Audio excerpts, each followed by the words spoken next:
Have a nice new bridge here, and this road goes down into Colombia.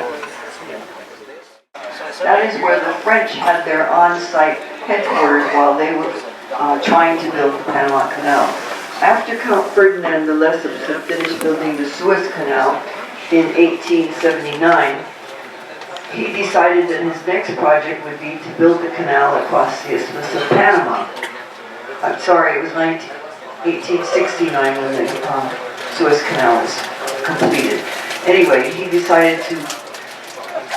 wanted to build a canal across the Isthmus of Panama. Unfortunately, Count Lesseps and his people had never been to Panama and didn't realize that the geography here was quite different to that of Egypt. But they came and they started and they tried valiantly to build a canal. They were here for nearly 10 years on and off. And finally, because of the diseases of yellow fever and malaria, and also because of financial difficulties, they had to give up. But not before they lost over 20,000 people to those diseases mainly, and spent about $287 million. Material that they left behind. We paid $80 million to the French. Behind that hill that's coming up, you can't see it from here, but there's a small cemetery known as the French Cemetery, where there are hundreds of little white crosses in honor of the French that lost their lives while trying to build the Panama Canal. The bridge that you've been seeing from way back, the Centennial Bridge is a cable stay bridge. It was built by a German company called Hilfiger, and it was supposed to be inaugurated. It was called Centennial Bridge in honor of Panama celebrating their 100 years of independence from Colombia, which would have been 2003, but the bridge was delayed a little and it didn't open until 2004. Like the Bridge of the Americas, the Centennial Bridge is part of the Pan American Highway. You can drive over it up through Central America to North America, but the Pan American Highway ends in Panama. No way of driving to South America from Panama. Culebra means snake, called Culebra because it was so windy. The name was later changed to the Gaylord Cut in honor of David Dubois Gaylord. He was the chief engineer here in the cut area, and he passed away a little before the canal was inaugurated. So in his honor, the cut was renamed the Gaylord Cut, but people call it by both names. Some people call it Culebra, other people call it Gaylord. But the cut was the most difficult part of the Panama Canal to complete. They had to dig through the solid rock of the Continental Divide. They say that in this area there was never-ending noise. There were drills, steam shovels, dynamite going off all the time, and 100 carloads, trainloads of material were removed from here every day. It is estimated that they moved 2.4 million cubic yards of material from this area every month. A total of 240 million cubic yards was removed in the nearly 10 years that it took to cut. And most of that material that they removed from here was what we call today recycled. It was used to build the causeway that we passed this morning. It was used to build the earth-filled dam in Gatun that we'll see later on today, and the breakwater that you will be going out of when you clear the locks this afternoon. And also it was used for landfill throughout Panama City, or throughout Panama. So when the canal first opened, the cut was 300 feet wide. It was later widened to 500 feet, and a few years ago it was widened again, the straight sections to 620 feet, the curves to 740, 20 feet, I'm sorry. Anyway,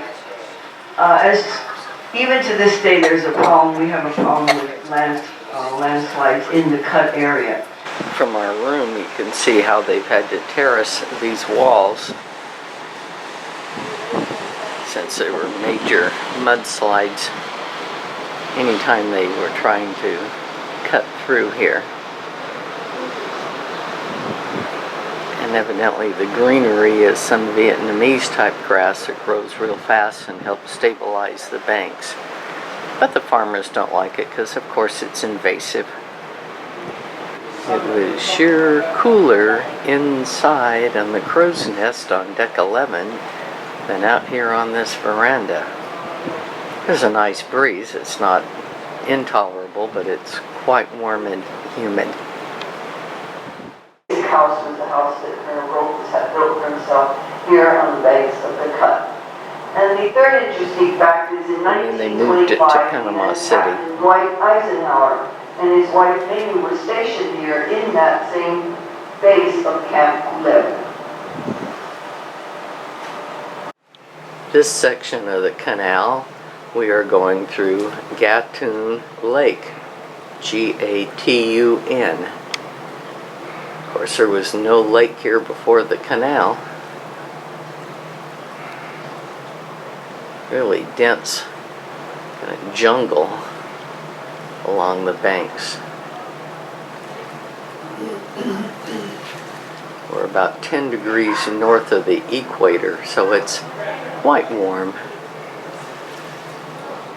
Here comes the Island Princess. It's headed west and we're headed east.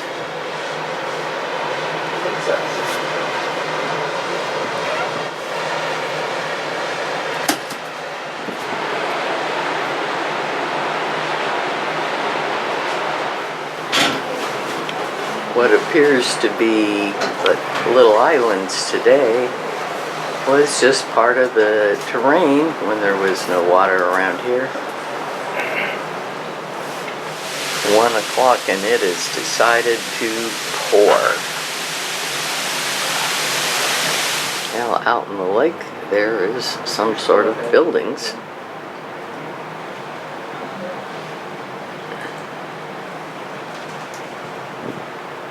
The rain's let up. It stopped raining.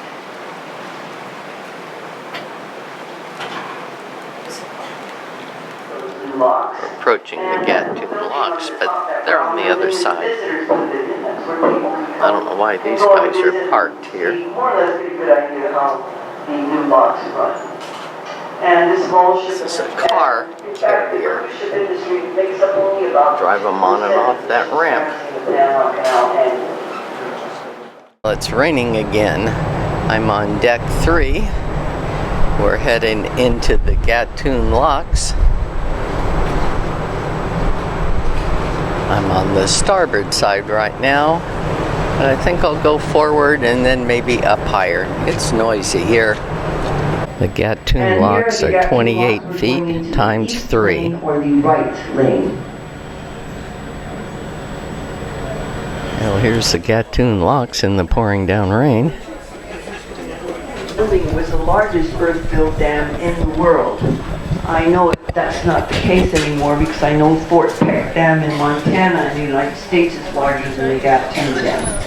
Anyway, the Gatun Dam has 14 spillway gates, and again, the spillway gates control the water level in the lake. If we've had too much rain, they will open some or all of those spillway gates and let some of the water out. On the other side of the dam is where the Chagres River continues to flow out towards the ocean. And at the mouth of the Chagres River, or overlooking the mouth of the Chagres River, is where the old Spanish fort of San Lorenzo is located. When the Spaniards came to Panama, they had two ways of getting their riches across. One was on Las Cruces Trail, that was part by land and part by the Chagres River, which is this one here. And the other way of getting their riches across was on the Camino Real, or the Royal Trail, and that ended up in the old Spanish fort of Portobello, also over here on the Atlantic side. So here in Panama we have ships that do what is known as a late turnaround. They come in from the Caribbean, Atlantic. They come through the Gatun locks.